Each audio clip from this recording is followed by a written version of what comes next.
Escola Bíblica Dominical, com o pastor André Querubino.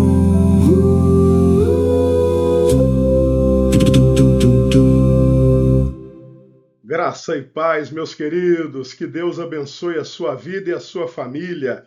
Pegue o seu caderno, uma caneta e a Bíblia e vamos conferir a lição de hoje, que é a lição de número 9, a purificação de Jerusalém e do templo.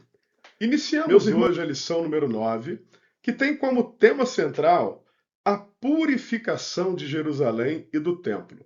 Um assunto fundamental para entendermos o plano de Deus de restauração e santificação do seu povo e de tudo que está ligado à sua presença.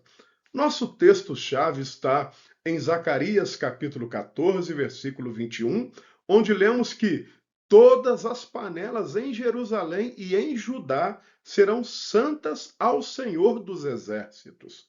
Uma passagem que nos mostra que a santidade de Deus não se limita apenas aos objetos sagrados do templo, mas deve alcançar todo o espaço e toda a vida da cidade.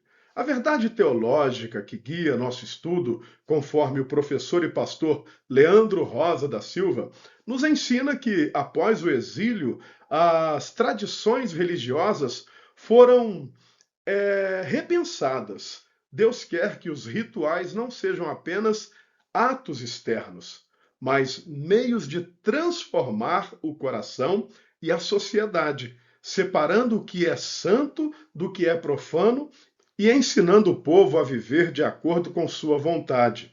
Tudo isso nos mostra que a verdadeira adoração está ligada à pureza e à integridade diante de Deus.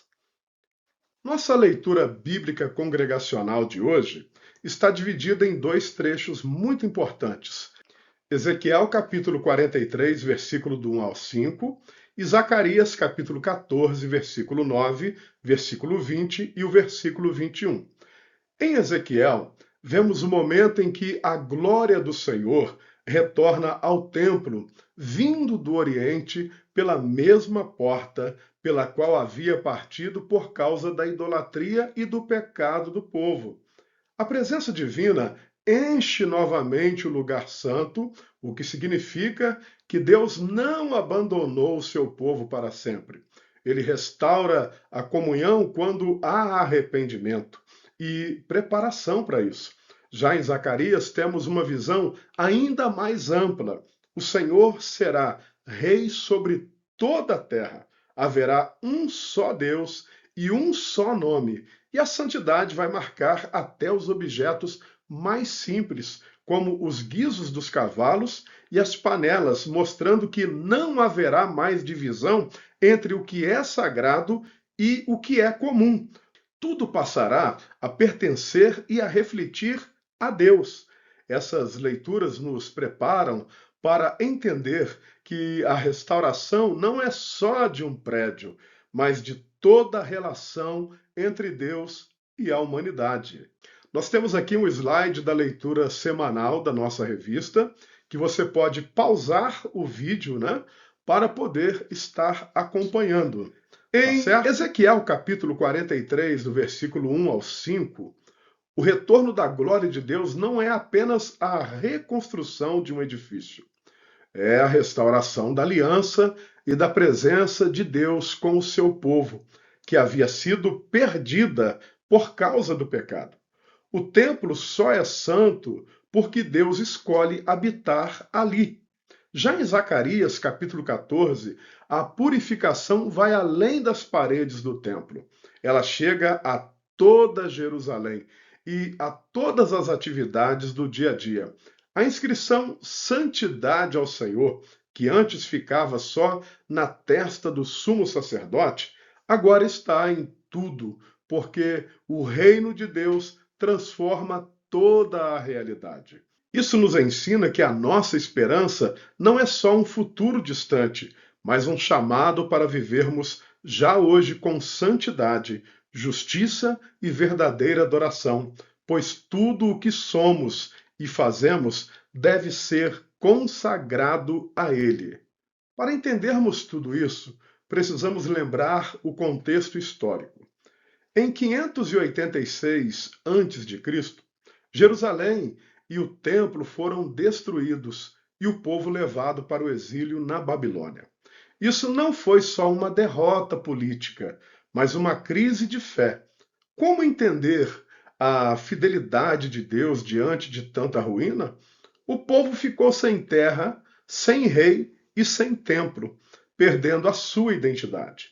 Os profetas, como Ezequiel e Zacarias, responderam a essa crise com visões de esperança. Eles anunciaram uma nova ordem, um governo restaurado por Deus e um novo templo. Essas visões não são apenas projetos de construção, mas símbolos de uma nova realidade. Deus vai reconstruir não só pedras, mas a fé, a identidade e a vida do seu povo, baseada na verdade e na santidade. O contexto histórico e literário de Ezequiel. O profeta Ezequiel atuou entre 593 a 571 a.C., no meio do exílio. Ele mesmo era um sacerdote. Por isso ele se preocupa tanto com detalhes, medidas e regras do templo, pois ele conhecia bem como deveria ser o culto a Deus. Ele falava a um povo que tinha perdido tudo e que precisava reencontrar o sentido da sua fé para não desaparecer. Em Ezequiel 40, ele é levado em visão e vê um homem com um instrumento de medição, que representava a ordem divina. A restauração não vem de ideias humanas, mas do plano perfeito de Deus. Essa visão vai além de reconstruir um lugar.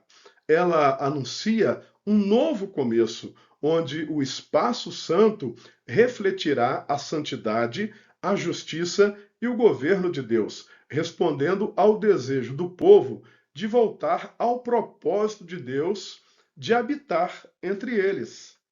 No capítulo 41 e 48, Ezequiel descreve cada parte do templo com muito cuidado. Átrios, câmaras, portas, funções e medidas exatas. Isso não é só um excesso de detalhes, mas uma mensagem clara. Esse novo templo seria diferente do anterior, que havia sido corrompido por idolatria e injustiça.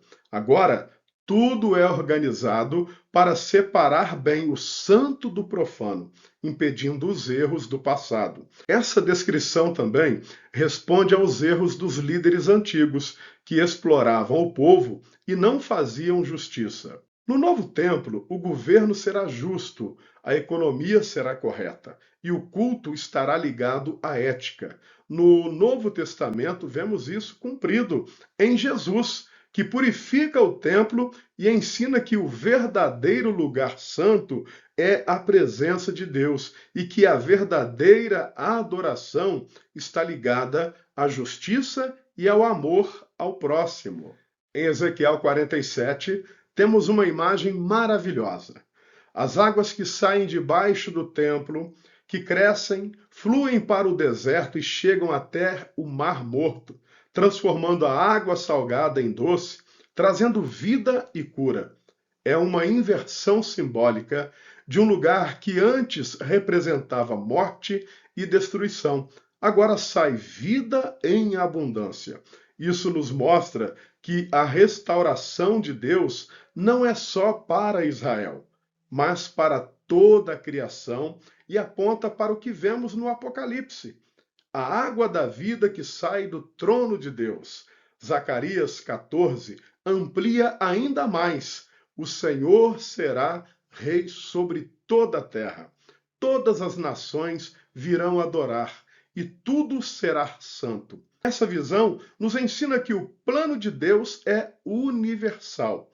Ele quer salvar, restaurar e governar com justiça e bondade todas as pessoas. Para finalizar, entendemos hoje que a purificação de Jerusalém e do templo não é sobre construções ou projetos, mas sobre uma grande verdade teológica, nascida da dor do exílio e da esperança de volta. Adoração, justiça, liderança ética e vida plena estão todas ligadas. As visões de Ezequiel e Zacarias nos mostram que Deus quer restaurar não só um lugar, mas toda a vida do povo. Coração, sociedade, relações e criação. Tudo isso aponta para o cumprimento definitivo em Jesus Cristo, que traz o reino de Deus, onde tudo é santificado, onde há justiça, cura e vida eterna. Meu querido, lembre-se, a nossa vocação hoje é viver com santidade, fazer justiça e adorar a Deus em tudo o que fazemos, pois o Senhor é santo e quer fazer de nós o seu templo vivo e santo. Se você gostou dessa lição e aproveitou a lição de hoje, compartilhe esse vídeo e abençoe mais pessoas. Que Deus abençoe a tua vida, a tua casa, a tua família. Em nome de Jesus, a doce paz. Escola Bíblica Dominical com o pastor André Querobino.